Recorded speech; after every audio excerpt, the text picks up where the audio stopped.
Mayo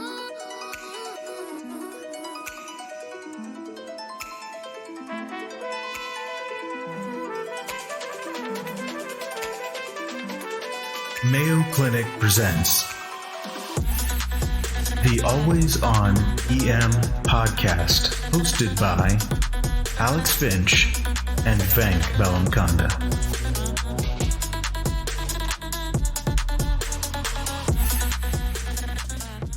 Hello everyone, and welcome to the November episode of Always On EM. I'm Venk Bellamkonda, and I am with the amazing Alex Finch. How are you today? I'm doing wonderfully. Excited to learn about pediatrics. Me too. It's definitely going to be a hot discussion. First, though, aloha, Dr. Heather Enomoto. She is an emergency physician and the quality chair of Straub Hospital in Honolulu, Hawaii, and she truly made our day recently. She's the first of our listeners to email us since we started the show. We know you are all very busy, and we're grateful for the thousands of you who listen to us each month. In fact, we had a record number of downloads in the month of October and are excited to try and beat that this month in November. But back to Dr. Enomoto. You are part of our show's history now and truly made our day. Mahalo nui loa. I'm hoping that means thank you very much. Folks, we would love to hear from you too. What do you like? What would you like us to consider changing? And who should we be talking with? You can really send us anything. We'd love to read it. Where do you send it? Send it your emails to alwaysonem@gmail.com, or you can connect with us on social media through Insta or X. As always, please consider writing a review of the show and subscribing to our podcast on whatever platform you're using. This really helps us out a lot, especially with search engine optimization. It's kind of geeky stuff, but it really makes a difference. You can do it while you're listening even, so you don't even have to stop listening to the show or take any extra time. Lastly, before I introduce our amazing guest today, everyone in the United States especially, but really around the world, we wish you the warmest Thanksgiving holiday ever. Whether you're with your community and family at home or at work, we're thankful to each of you and we'll be thinking of each of you. I'm feeling the heat to introduce our speaker. I've taken a lot of time. So she is the talented leader of our Division of Pediatric Emergency Medicine, Dr. Meghan Cain. In addition to leading the division, she is a favorite of the residents and in fact has 2 favorite faculty awards to prove it. She's incredibly active in quality review and improvement of our pediatric EM practice. She elevates all of us by teaching us about pediatric EM and improving our skills in procedural labs. Meghan, thank you so much for being our esteemed guest today. Thanks for having me. Happy to be here. I know you had a burning desire to talk about a certain topic. What do you want to talk about? I just love to talk about fever. I feel like I talk about it every shift, so important to kind of spread the word. We were really excited when you brought that up, and specifically an area that both over the years Alex and I have talked about is neonatal fever. Am I right, Alex? 100%. And it's something that I feel is constantly on the move. The dates, every time I learn them, they're changing. There's new gray areas. So I'm really excited to learn more today.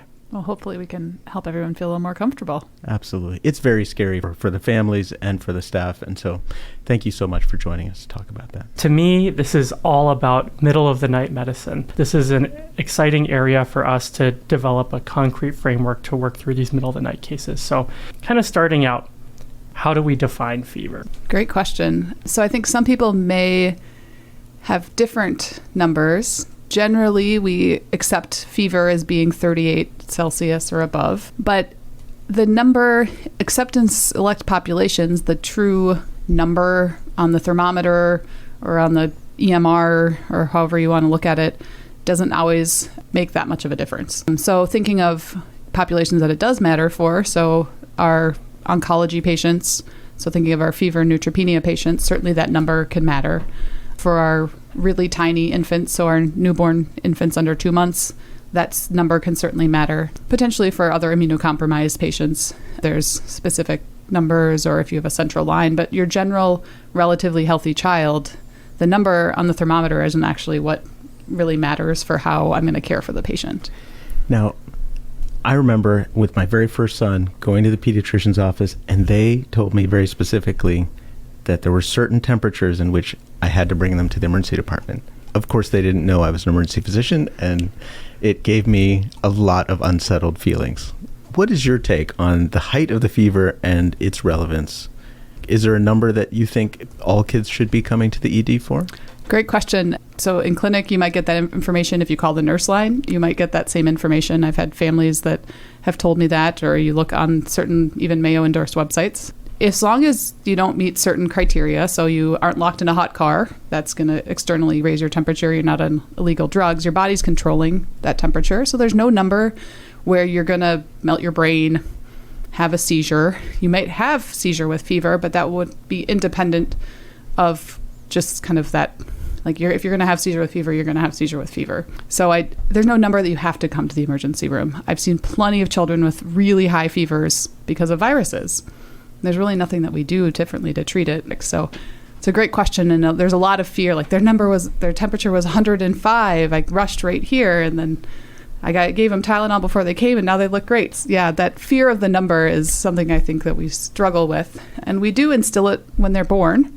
So the newborn nursery, we tell you, if your kid has a fever, come right to the emergency department, but we don't always do a good job of then backtracking and kind of instilling comfort with fever. Instead, we just make it this fearful thing without making people comfortable of when it's okay. That term newborn, neonate, what is the exact time frame where you're thinking we have to be much more careful with fever? So we know that under 2 months of age is the highest risk for serious bacterial illness. So those are the infants that we're really going to care more specifically about what that number is of the fever. Once we get beyond 2 months of age, we know that risk is a lot lower, so we can start to back off a little bit.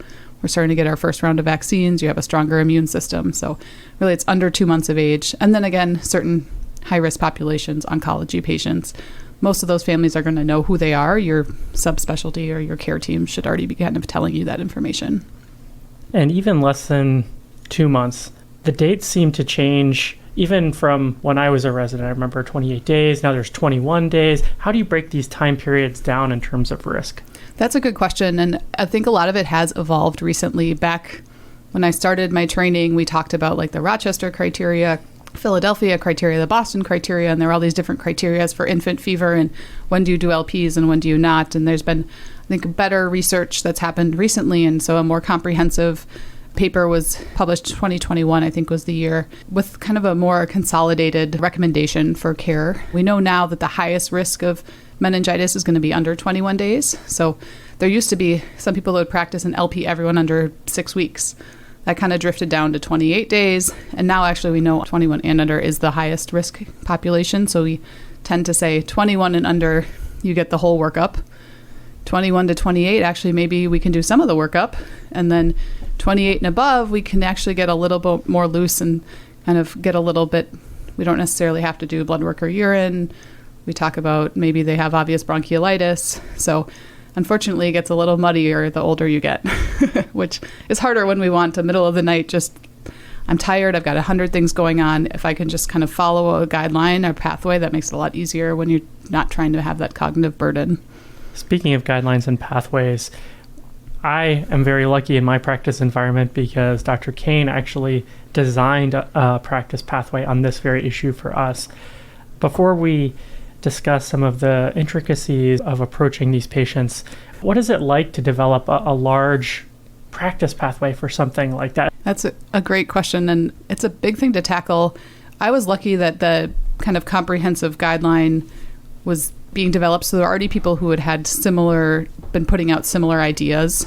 So we used step-by-step. We used the PCARN one, which had come out right as before we developed our pathway. And so there was already some work in that area and tried not to recreate it, but rather take what other people had developed and say, how can we adapt this to our practice? We live in the ED, but we don't live in a bubble. We're working with the hospital team, working with the ICU teams, the infectious disease team, so then you have to reach out to those groups. And our guideline is specific to our practice. So I found, there's bumps along the way. So we started our guideline and we found, well, some of the hospitalists aren't as comfortable not LPing this certain population. So then rather than saying, this is what we're going to do black and white, rather we're going to talk to the hospitalists and kind of they want to have input on each case, then we can do that and build that into our guideline. And then it's, now we're getting to the point where we can probably revisit and say, how has this been going? Can we maybe drop some things back? And we know these kind of guidelines are now a little bit more consistent nationally because of these recent papers. And so now that this is being accepted nationally, can we tweak a couple other things so we can poke kids less and make it a little bit easier on parents and families. So it's a big undertaking, but it's also really rewarding to have this kind of consistent practice and know that what we're doing is evidence-based and we're doing what's best for the patients. And I think that helps families too understand we're not just poking because we feel uncomfortable, or we know that this is the best practice and the best care for your child. You had mentioned that there were a couple of really high value papers that have come out. If for our listeners who say, I want to read the top 2 or 3 papers, you mentioned one in 2021, what would you recommend? It's really the 2021, I think it's the AAP. Hi, everyone. This is Alex jumping in after the interview. If you would like to read this paper in its entirety, it is the Clinical Practice Guideline, Evaluation and Management of Well-Appearing Febrile Infants 8 to 60 days old by Pantell and colleagues from the American Academy of Pediatrics Clinical Practice Guideline. This is in volume 148, issue 2, the August 2021 edition of Pediatrics. And I had a chance to look through this in its entirety in preparing for the interview, and I think it's really phenomenal. If you're interested in learning more and really looking through all of the citations and especially the evidence for all of the recommendations, this is a phenomenal place to start to dig into the literature. All right, back to the interview. But that's really the most kind of definitive and accepted guidance at this point. There will be some people who say, I'm not ready to not LP that 21 to 28 day old, and some people may vary their practice. But generally, I think that is really going to give you the best evidence and consolidation of all of these other papers. Wonderful. Kind of put into one place. I was wondering, before we jump into the details of this workup and the evidence, if you could take a step back and remind me, being maybe a little older than Alex on this, why do we care? So what is the danger at this age group? And are all these dangers equal, like UTI and meningitis? Yeah, good question. So they aren't all equal. Certainly meningitis is the rare one that we all don't want to miss. UTI is going to be more common, bacteremia secondary, and then meningitis the least common. The biggest risks are these are newborns. They don't quite have a strong enough immune system. They aren't yet eligible for the vaccines that are really going to prevent the most serious illnesses. So you can get Hep B at birth, but you aren't able to start getting pneumococcal vaccines, HIV vaccines. Those aren't until you're 2 months. So they don't have yet some of that kind of external, if you will, support for their immune system. And they also don't have great ways to tell us that they're sick. It's really, 6 to 8 weeks, you're going to start developing a social smile. So they don't really have that. All they do, as you guys know, is eat and poop and sleep. And there might be a day they don't do that as well. And is that because they're really sick, or is that just because it's an off day because they were busy yesterday? So they just don't have the way to say, like, Mom, my head hurts. So we have less cues, and so we need to kind of use other things to guide us. So we know that the highest risk time frame in kind of infancy, and so that's why we're targeting. Hey everyone.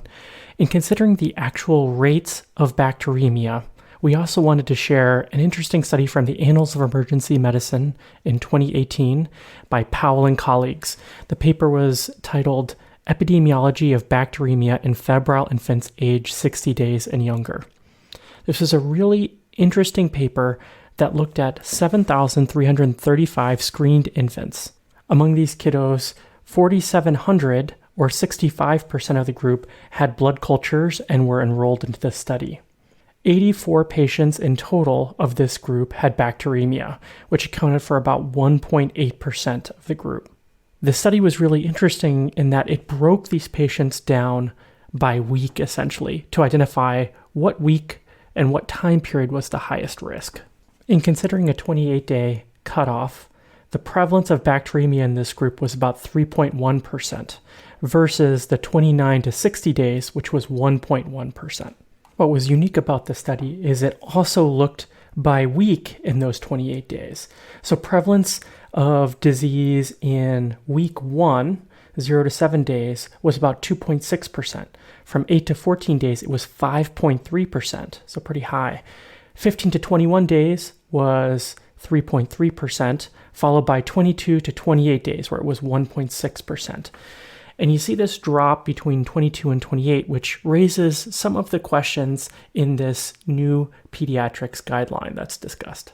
And in case you're wondering, the rate of bacterial meningitis in this age group of 28 days or less was 19 out of 1,515 infants that were 28 days and younger, which was about 1.3%, versus 5 of 3,246 infants aged 29 to 60 days.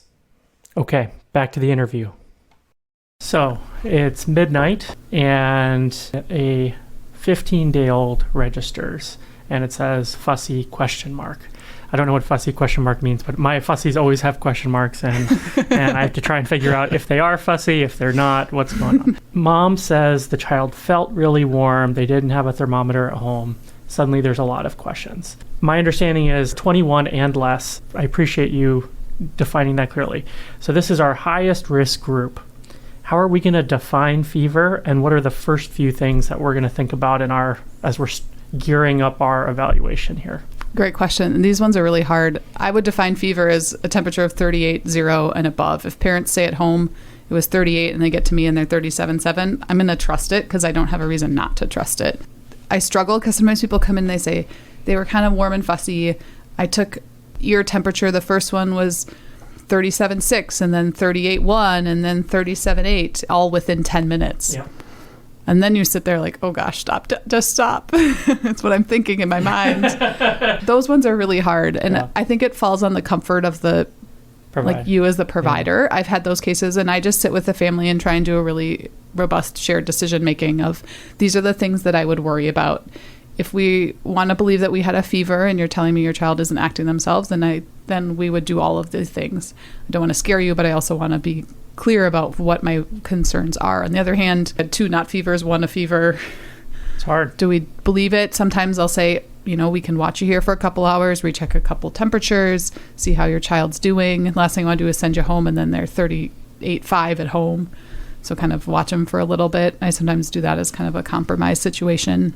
But certainly if there's any risk factors, prematurity, untreated GBS and mother, then I'm going to be a little bit more I think we should go down the road of doing the things. But yeah, those ones are really tough. And I feel like with the more popularization of ped thermometers, and we've been getting a little bit more of these kind of gray zone. Yep. So certainly if there's concern, I will at least have them stay with me for a little while so I can recheck a couple of temperatures and feel okay that they're not to a fever rate. If there's any question or the kids something's funny, I think you just kind of proceed with the evaluation. When you're measuring the temperature in the ED and there's this question of what's going on, is this always a rectal temperature with the exception of concern for neutropenia and stuff? Good question. This actually came up in our division recently. What we do in our practice is under 12 months, we do rectal temperatures in all patients to get the most accurate. We just find that if you try and do like axillary in a 7-month-old, they're wiggling and their armpit isn't very big, no way they can do an oral temperature. It really matters if they're in a warm blanket or a cold blanket. So, and in that age group, like I said before, like the actual number is maybe a little bit less important for how I care for them. But certainly in the neonates, we're going to be doing rectal temperatures. In a neutropenic patient, actually, we aren't going to do rectal temperatures. So that's a good point to make, that if it's a patient who's at risk of neutropenia or no neutropenia from chemo, we actually want to avoid potential mucosal injury, and then you could cause bacteremia. So we're going to actually avoid a rectal temperature in those patients. But our standard neonate who's healthy, we're going to do a... Are you adjusting the number based on the route? I am not making any sort of adjustments. Perfect. And then are you adjusting the age based on premature birth? Prematurity is built into kind of our pathway. So prematurity, you're going to adjust kind of their corrected gestational age down for the under 2-month age group. So, okay. So like if you're born before 36, I think is on ours, then that's considered high risk, like right off the bat, under 37 weeks premature. Okay. Does that mean that the 2-month, like the 28-day mark adjusts? Down. I would. So I would adjust my days down. Yeah. So if they're born That's a month always... premature, then we are considering them vulnerable up to 58 days. Yeah. We're lucky in our EMR, their corrected gestational age shows up on the... So I can say, okay, the that's interesting. I didn't notice that. I didn't see that. Yeah. So have their... I don't know if it's for the first 6 months or for first year. It'll show up what they were born at 37 and 1. And they'll have CGA, so corrected gestational age, next to that. So like how many days they are now. My children were thankfully not premature, but are we adjusting their immunization schedule based on that? And if not, if the whole issue is that they haven't had access to their immunizations, should we be considering them vulnerable even after they've... It's not fully the immunizations, although it's part of the reason. Part of it also is their immune system kind of building. And so if you're born early, you still need more time for your immune system to be as robust. So it's not fully immunizations. And like if there's a 4-year-old with no immunizations, I'm not going to treat them the same as a 4-day-old. So it's, some families choose not to vaccinate. I may be, we could talk about this kind of separately. I may consider doing more things in a 4-year-old, but I'm not going to necessarily treat them the same as a 4-day-old just because they don't have vaccines. And I think really what I've struggled with these questions, but ultimately these questions are most germane to the 60-day-old and plus, because in less than 60, all of the scoring tools have high risk criteria for which prematurity is usually 1. And so it kind of funnels you back to that. But the question is whether somebody beyond 60 days, I think, am I counting them as less than 60 days, which is a really interesting, great question. And I think in general, I'm using my clinical gestalt, but oftentimes I'm going to be having a serious shared decision making with the family about the fact that this patient might fall into what would more typically be a less than 60-day presentation. Yeah. To your question about vaccines, depending on your degree of prematurity, you may be pushed back. So if you're born at 24 weeks, you might not be ready when you're 2 months old to get vaccines. Okay. But generally, the NICU and places, they'll start considering vaccinating once you've reached postnatal age of truly considered 8 weeks from when you were born, or 2 months from when you were born. Got it. But obviously depends on kind of the health of the infant at that point. We've talked about some serious bacterial illnesses and just running through it. So I'm looking at this very, very small adult lying on the bed in front of me, and they're not giving me a social smile. We're tiny, and I'm worried about things like pneumonia, UTI, meningitis or encephalitis, acute otitis media, things like that. So I'm considering all these bacterial sources. Are there viruses I'm worried about too, or am I just saying generally I'm happy it's a virus in this age group, don't have to worry about it? I like viruses that would cause big we need problems. to worry about, like HSV. Yeah. I mean, that's going to be the big one. Okay. So HSV is the one that, especially if there's any sort of high risk exposure, whether through delivery or through family member with a cold sore. So certainly that's the big ticket one that we worry about. Under 21 days, we know is going to be a higher risk. Known exposure, any sort of visible lesions is going to be highest risk. So in our pathway, and a lot of them recommend under 21 days when you're already doing the lumbar puncture, just do the HSV testing. The PCRs now are such a quick turnaround. It's only a couple doses of acyclovir, and you're potentially treating early, which can be life-saving for these infants. So certainly HSV is something to kind of keep on your radar. I always ask parents about any possible exposures. And so I think that's important to not forget about HSV as a virus, but something we do treat very differently. So there have been a couple of orders that have gone in while I've been seeing other patients. They've come in through triage and my team. And I noticed that one of the nasal swabs has already come back positive for a viral infection. So rhinovirus, something like that. Can we stop our workup? It depends on the age. Okay. Let's talk that through. Because all of a sudden I'm ecstatic. Maybe I don't have to do an LP on this kiddo. How does age factor in, and is the kid still at risk for something bad? Yeah, so you can have two things at once. So we have kind of the standard COVID, flu, RSV swab, and then there's the robust, catches a lot more viruses. So, I mean, I think if any given day I was tested, I'd just come back. I hesitate to use that, especially in a really high-risk patient, to say, this is what's going on. So under 21 days, and we know what's the highest risk period, I'm not going to change my course. And that was really hard during the COVID peaks where these babies were coming in. They were COVID positive because whoever else had it in the family. We still proceeded down the course. Absolutely. And that was, I think, harder to kind of reason to families. But also my biggest kind of advocation for it was, we don't know that this doesn't put them at different risk for serious bacterial illness. Especially in the early parts of COVID, we didn't know enough about it. It's like, we know that this is a high risk time period. So to be safe, and most parents are understanding of it. Once we get to that 28-day window, and I kind of skipped the 22, because let's say we had a fever in a 22 to 28-day-old. The swab had already been done, triage, because grandma has COVID or whatnot. If they got a swab and it was positive, I'd probably still do the blood and urine, but I would be less excited about going down the LP route, which we know we don't necessarily have to in that 21 to 28 day old. Once we get to 28 days, we can, or 29 days, sorry, so over 28 days, we know we can be a little more hesitant in these known like patients. Okay. We likely don't have to do blood work or LP.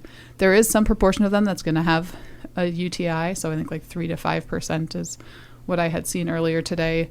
We used to say 10% of kids with viruses could have UTI, so there's some percentage of them that will still have a UTI, so you kind of consider urine is kind of how we phrase it, of like a discussion with the family about doing urine, but in that 29 and above group, but probably with a known viral illness don't have to do the blood work and the LP, and those are the two that are the most usually distressing to families.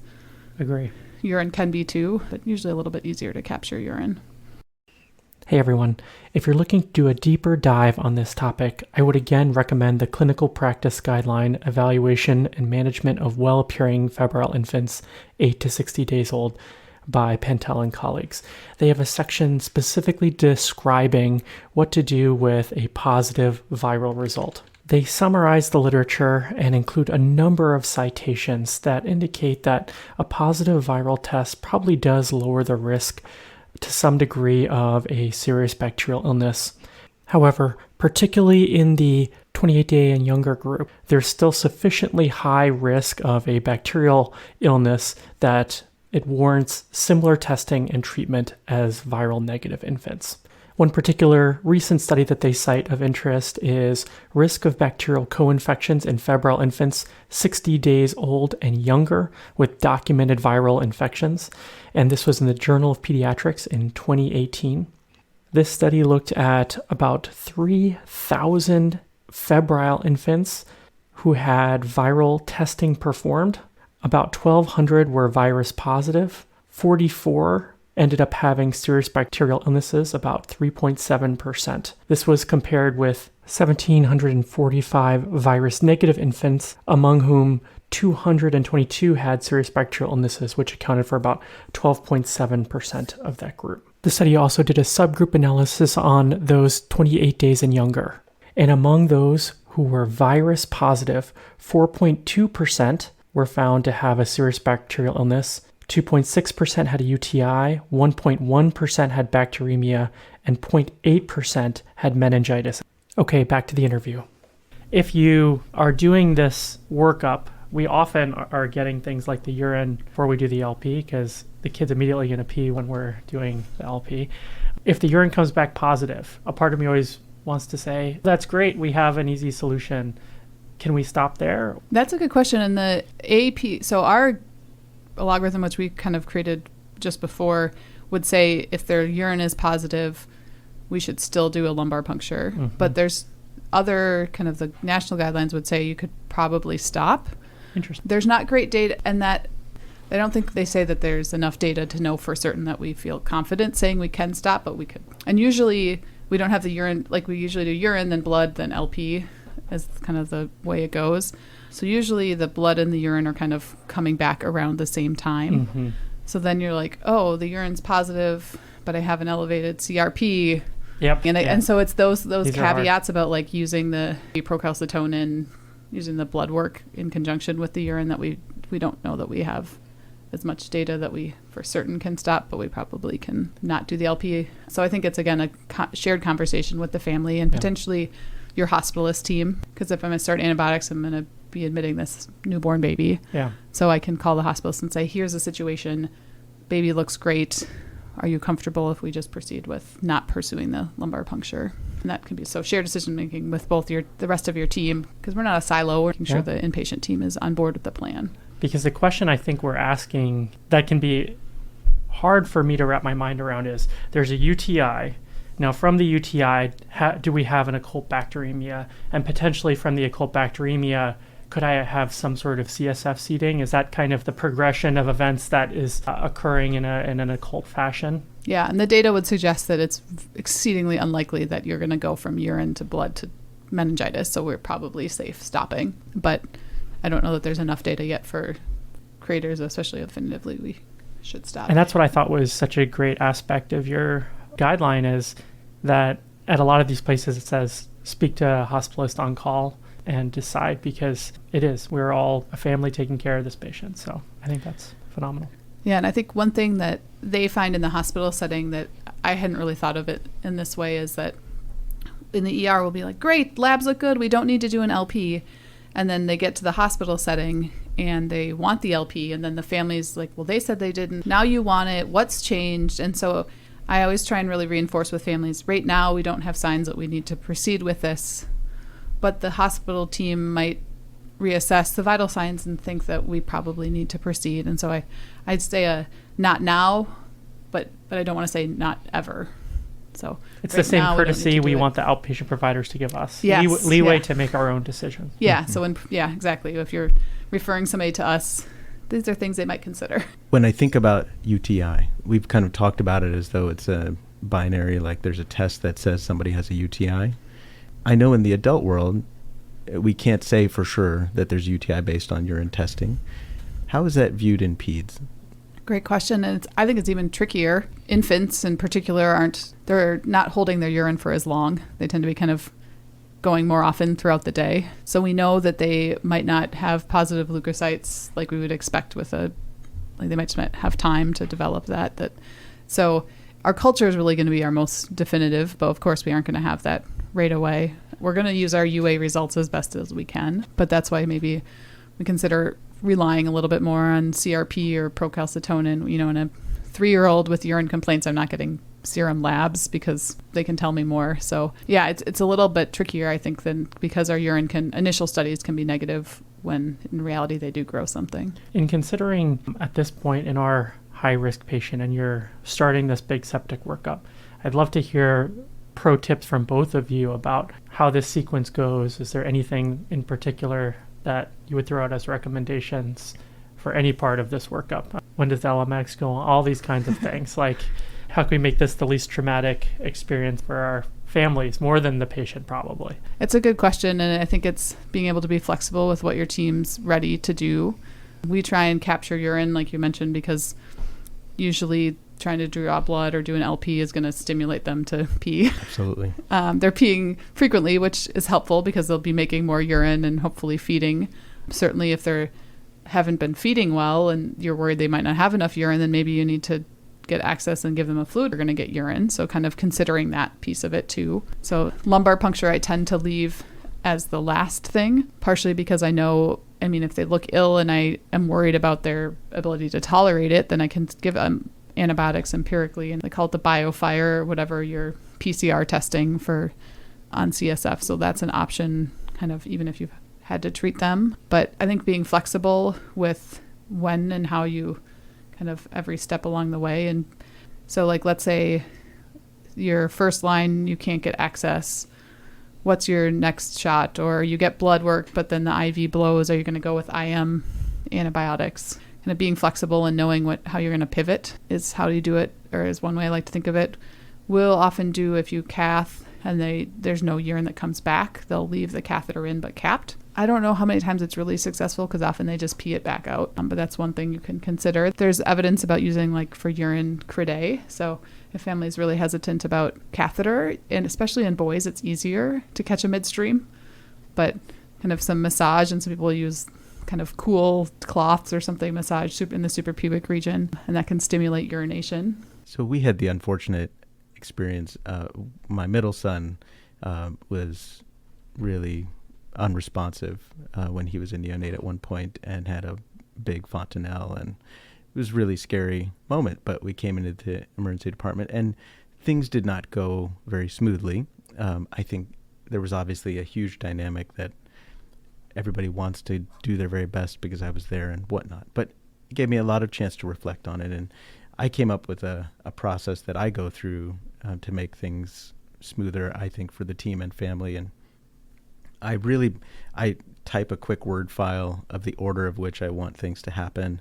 And I print out several copies of that and I give it to the family and then the nursing staff, and I tape it to the door and I give it to lab and everyone. And it begins with putting topical anesthetics in different areas for both lumbar puncture and for the blood, and then bladder scanning to see if we do see enough urine, and then after the bladder scan, if there is, then I always give patients or the families the option for intranasal Versed, and then I will empirically put the child on some oxygen to alleviate any other concerns, give them the Versed, do the cath, and then follow up with the IV and then the LP, and everybody's lined up outside the door and all the equipment is ready for every stage.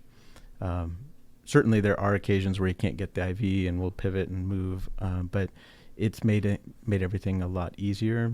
I found that a lot of the anxiety that we experienced and others has to do with not wanting the child to suffer through this, and having the Versed takes that whole thing, takes the intensity level way down so that everybody can be on the same page, the child won't be suffering, and it's gone really, really well since then. I haven't given Versed in this age group, and so this is just intranasal Versed? Intranasal Versed. Okay.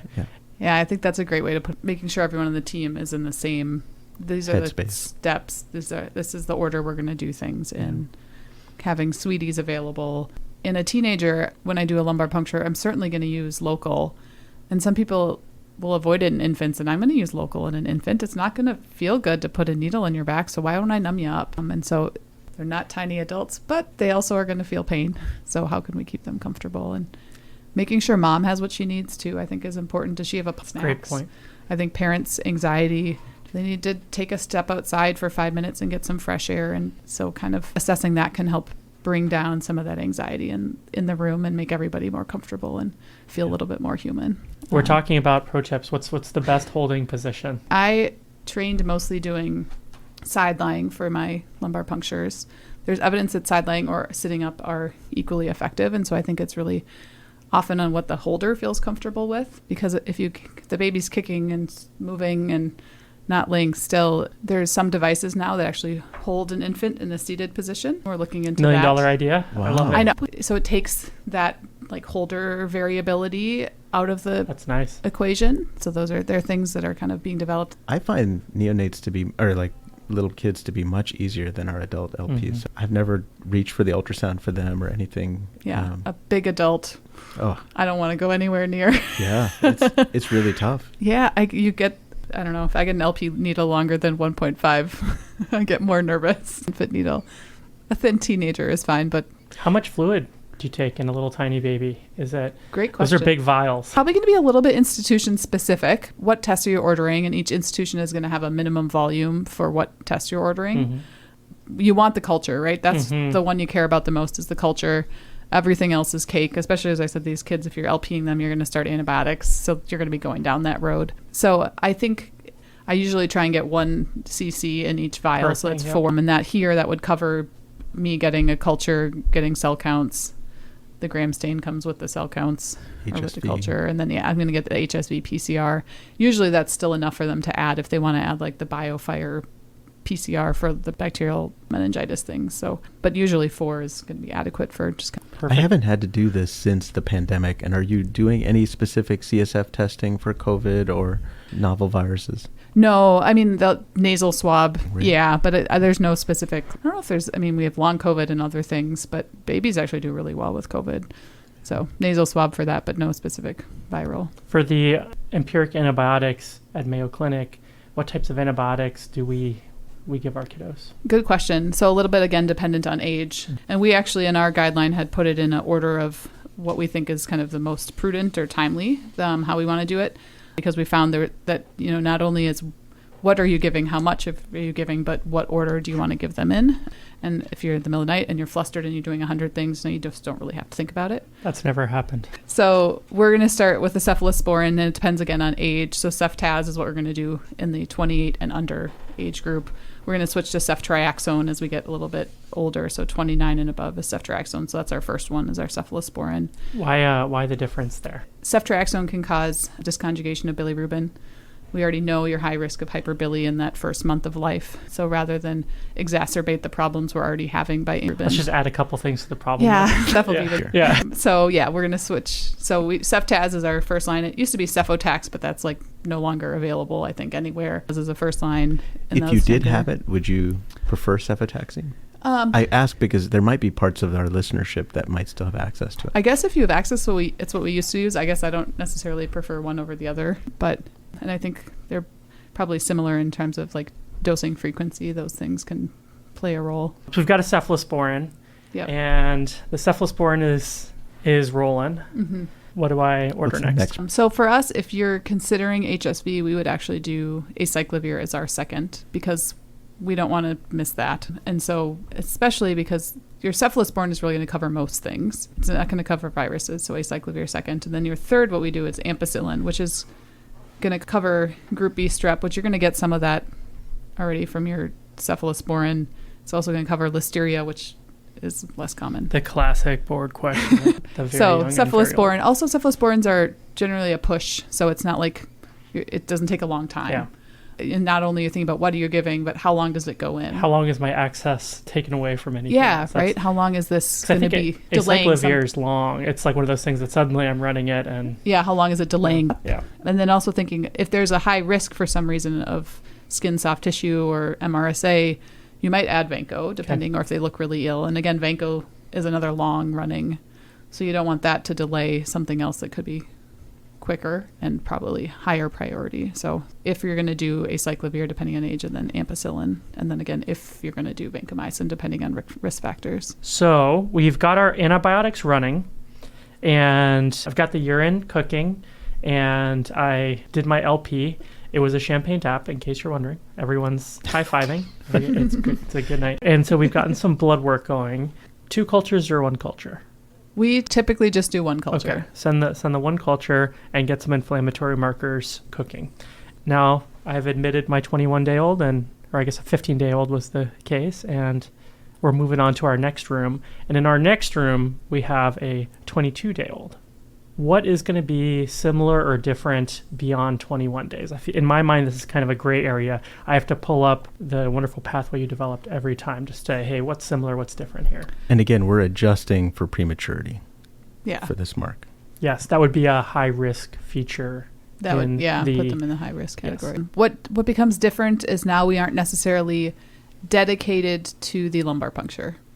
So if they're 22 to 28 days, we would still recommend hospitalization. But if they are low risk, so they have low risk history, and then we get blood and urine and those are low risk, then we can say this is likely not a serious bacterial infection. We would still recommend hospitalization for observation, but then we don't have to do lumbar puncture and we don't necessarily have to do antibiotics. If you're going to do antibiotics for any reason, then we would recommend lumbar puncture. It doesn't necessarily change what I do in the ER, but it's going to change potentially the management from the floor team and make their lives a lot easier when discussing disposition and antibiotic therapy, kind of duration, those kinds of things. So if antibiotics, yes, LP, but in this age group, you wouldn't necessarily have to do a lumbar puncture if they remain low risk based on urine and blood work.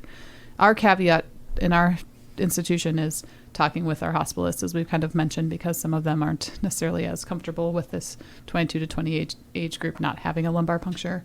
Or maybe there's something when you discuss with them, they're like, yeah, we should probably do it. So they would prefer that we talk to them. But I think they're becoming more comfortable with deferring it in the otherwise low risk, well-appearing infant. So basically, we're talking about observing a patient with a fever who is at risk for bacterial illness, and we're not starting antibiotics. That's kind of one group. And then the other group is we diagnose something like a UTI. We do need to start antibiotics, but in that group, we're still going to do the full septic workup. Yeah, in that age group, we're still going to. Okay, that's really helpful to clarify. So we have that 22 to 28 days, and then we have basically 29 to 60 days is now our next step down in risk. Mm-hmm. What do you think are the big takeaways for how that approach might be different? So in this age group, we start talking about if they're low risk, could they even potentially go home? In the 28 days and younger, they're all going to stay in the hospital, whether, depending on their age and risk factors, whether it's with antibiotics and LP or not. But this age group, potentially there's a disposition that's not staying in the hospital, which is, I think, a big change from prior. It becomes a lot more variable. I like to do these pathways in terms of visual because that's how I do it. And I look at the 2 different pathways and I'm like, there's a lot more words on the 29 to 60 days. It's a lot less straightforward. Because if they're low risk, we do blood and urine studies and they're still low risk and they have access to transportation, parents feel comfortable, they are reliable, we could potentially have them follow up in clinic and not have to be admitted to the hospital. Those are a lot of ifs. Yeah. And there's a lot of, something I really appreciate about this is we're really taking into account a lot of social factors, right? Where this is all about trying to connect our patients with as many resources as they need. And I think that's really thoughtful. Yeah. And, considering, is it a snowstorm? Mm-hmm. So there's been times in the winter where the kid comes into the fever and they're low risk, but I'm like, I don't know that it's actually safe for them to leave.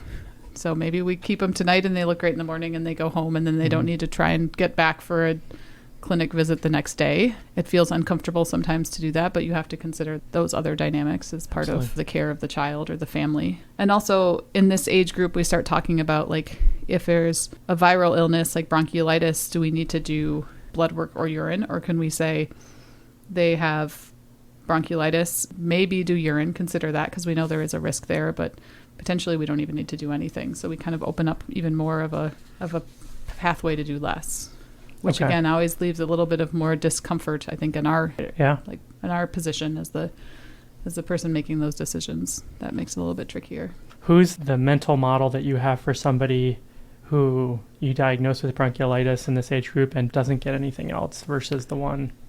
Usually that's going to be they had one temp of 38.1. They clearly have RSV. Everyone at home has viral symptoms. They're 55 days and very robust and feeding well, and parents can access follow-up care. Yeah. They're going to be the ones that I feel pretty good and family feels very comfortable kind of not doing the things. But certainly if they're smaller, not feeding well, or there's other things that they're sleepier or something that's off, I'm going to be less excited about not potentially pursuing other things. The pandemic recently has made us reframe a lot of things. Can you speak a little bit about how it has affected neonates and parents of neonates with relation to fever? Are you seeing COVID change anything about that? Good question. It hasn't changed necessarily how we treat or how we kind of do these pathways. Certainly, infants, neonates can get COVID. We see parents that have it around delivery time. I feel like for a while it was kind of heartbreaking because then moms were trying to be separated or masking and they've got a newborn, and that's horrible. But in general, the neonates do really well with COVID in terms of long-term sequelae or serious illness or things like that. I personally haven't seen that in the neonate population, specifically, nearly as much as it impacted our older populations. Thinking of things like MIS-C or MIS-C.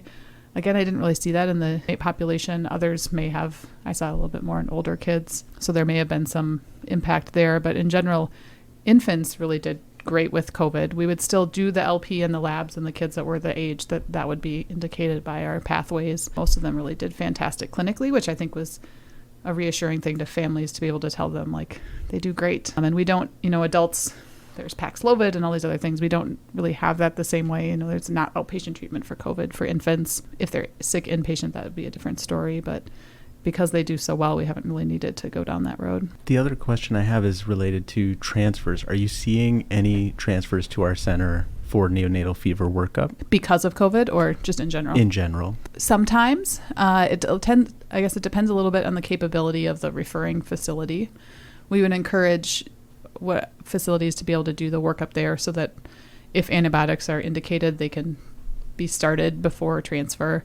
Or depending on the age, if they're old enough to get the workup, they're low risk, they go home and follow up rather than transfer for the workup and then go home. So sometimes there are facilities where people don't feel comfortable performing a lumbar puncture, or they can't get blood work or other things. So sometimes there are transfers, but generally I think most shops are doing it in-house. And a lot of places have the capability of taking care of low-risk infants, and so not many of them necessarily have to be transferred unless they're needing ICU care or other things.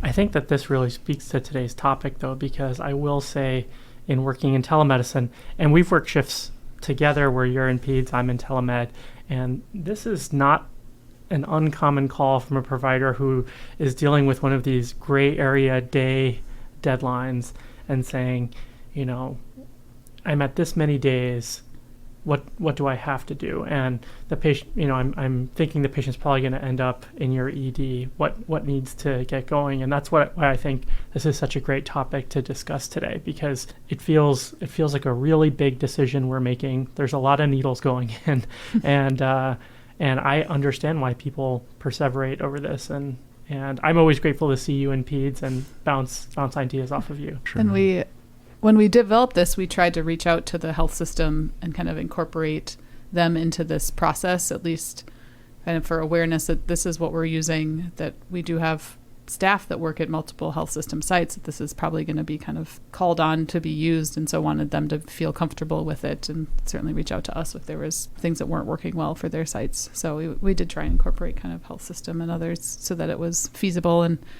you'll notice on like order sets and things, there might be multiple medication options, kind of like we talked about, because some facilities might do AMP and GENT, and that's what they have readily available in their Pyxis, and they don't have a 24/7 central pharmacy. So we tried to be a little cognizant of maybe some of those resources or shifting depending on where you're working at.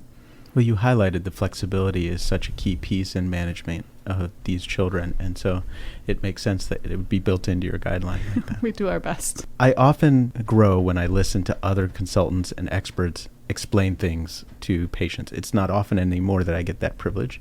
If you could give me that opportunity to imagine seeing you talking to a family about their 15-day-old with a fever and what they have to be worried about and why you want to do all these things.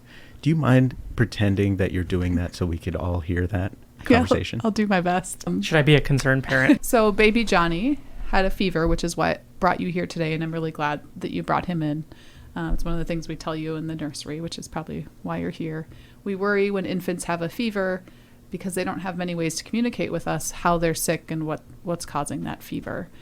Particularly, we know in the first few months of life, and especially the first 3 weeks of life, you're at higher risk of having a serious bacterial infection.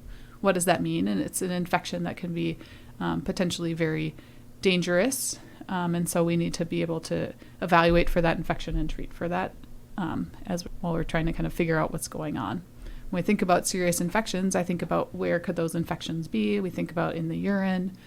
Could there be like a pneumonia? Could there be infection in the blood? And the one we all worry about is something called meningitis, or infection in the fluid that's around the brain. This is a lot of information, and so please stop me at any point if you're feeling like you need to ask questions. How do we test for these infections? So we try and target the highest risk areas to give us more information about what's going on. So like I said, we worry about urine infection. That's the highest really risk one in this age group. How do we check for that? We use a catheter to get a urine specimen to check the urine. We have some quick tests that give us some information, and then we do what we call a culture, or try and grow bacteria from the urine. Similarly, we get some blood work.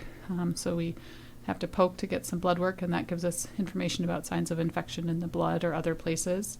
And we also do a culture of that as well. And then lastly, the place we worry about is meningitis, or the fluid around the brain. The fluid around the brain is the same fluid that drains down along your spinal cord. In order to test that for meningitis, we do what we call a lumbar puncture or a spinal tap. That sounds really scary, but it's something we do very commonly and feel very comfortable doing. But it really gives us the best information about whether or not your child has meningitis, and if and how we can treat for that. So I just kind of want to stop and ask if you have any questions right now, and then we'll talk about kind of next steps. Aspirational, and that's what I miss about being a resident, is getting to work side by side together and learning all your techniques for these middle of the night febrile kids. Is there anything, we talked about urine, lungs, CNS. In the neonatal period, should I be worried about bowel things like necrotizing enterocolitis and other things that could cause fever? And what signs or symptoms would I be picking up that will change my course? Yeah, that's a great question, and that's a good point to not miss other things. Neck certainly is a risk especially in the first few weeks of life, and more particularly in their preterm infants.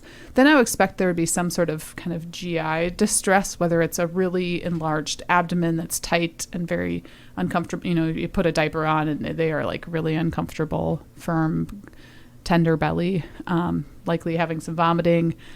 Depending on how severe, they can have hematochezia, those kinds of things. So generally, if you have a febrile infant, but they're eating well and their belly's soft, I don't necessarily do an abdominal film to look for neck in all of them, but if they're a premature baby with question of their belly, that's a very reasonable thing to think, or a reasonable kind of road to go down. And starting with a plain kind of a chest to abdomen you can do in a babygram, if you will.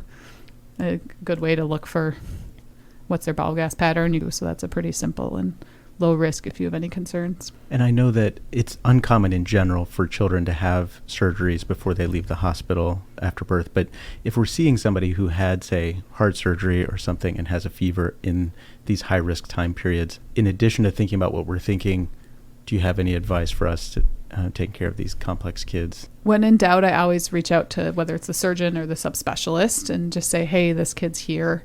They usually want to hear from you. I have had a former 22-weeker, which is astounding to me, who came back before their due date. They'd left the hospital before then, came back and I saw them, and there was actually a concern for neck. And so I just called the NICU and said, hey, this is your baby. I just want to make sure I'm doing all the right things. And usually they're going to be very lovely and willing to talk through the things when you're uncomfortable, or calling the hospitalist and saying, hey, I've got this like gray zone baby. This is what my thoughts are. And I think others are always willing to kind of talk through it. Often is nice to just kind of, this is my logic, and have someone else say like, yeah, or consider this. And they might bring up an idea that you hadn't thought of. So I always kind of, if in doubt, lean on somebody else to help me either feel like I'm confident in what I'm doing or give me some guidance on how I can reconsider what I'm doing. Do you have any last words for the listeners about neonatal fever? And I don't know if I brought this up before. So we instill the fever fear in the newborns, but then also we need to just kind of also instill the comfort with fever as babies get bigger. So it's finding that kind of balance there of, we really worry about fever in those first few months, and then how can we kind of step down that fear and help families feel more comfortable with that too. Well, thank you for your time. This has Been great. been a wonderful review. The Always On EM podcast, hosted by Alex Finch and Venk Bellamkonda.